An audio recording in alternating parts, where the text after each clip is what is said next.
Well, it's a good day. I want to make sure I recognize the guy who's not here. He's from St. Louis. His name's Kyle Falkenrath. He's with Mercy, and I want to thank him. He was the coordinator. Man, this paper's crazy. Commitment, passion, and patience with me as we work through this project, so thanks.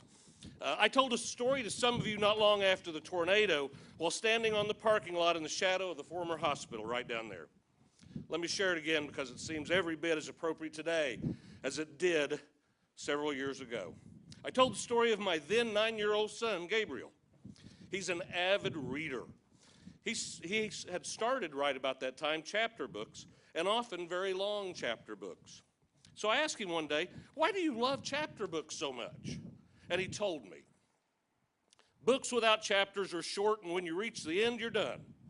Chapter books are like little stories. They just keep adding to the last.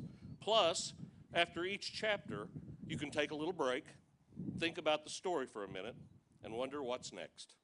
If the book is really good, Dad, you can't wait to turn the page to the next chapter." Gabe was right. We are a chapter book. You've heard many of the chapters today, and they go back over 130 years. But let me share just the last couple of chapters with you. And if they're good, you won't be able to wait to turn the page. Within hours of the destruction on May 22nd, 2 decisions were made: rebuild our hospital in a new location and repurpose the former site in a way befitting its legacy. I was asked to lead the former site committee. I was reminded of the famous saying, "Dream no small dreams," because they fail to inspire. We quickly took on the theme of something our grandparents had talked about. We had a quilt party.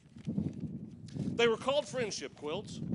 Blocks were made by many individuals and organizations, and then we would get together and stitch it all together. There's been a lot of work on different blocks of this friendship quilt.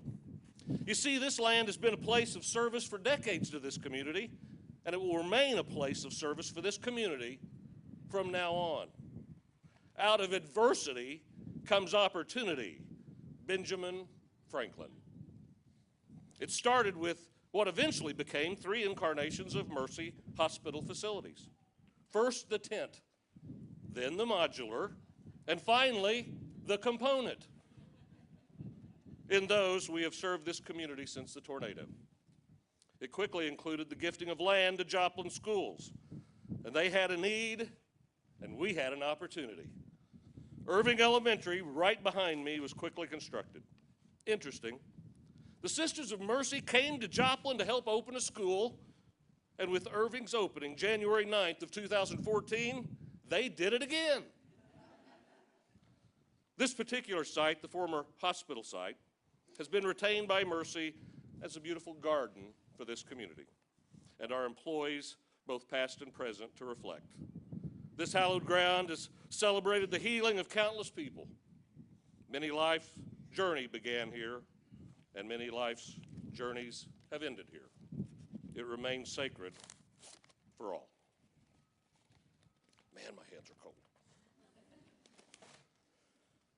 Soon you'll see the expansion of Cunningham Park directly in front of me on gifted land from Mercy, and additional education facilities to the south behind me, also gifted by Mercy. From now on, I believe people who drive down this street and see this structure will see one of 2 things. Some will see a beautifully landscaped garden with a cross on top. Others will see the chapel, which stood as a beacon of our hospital for decades.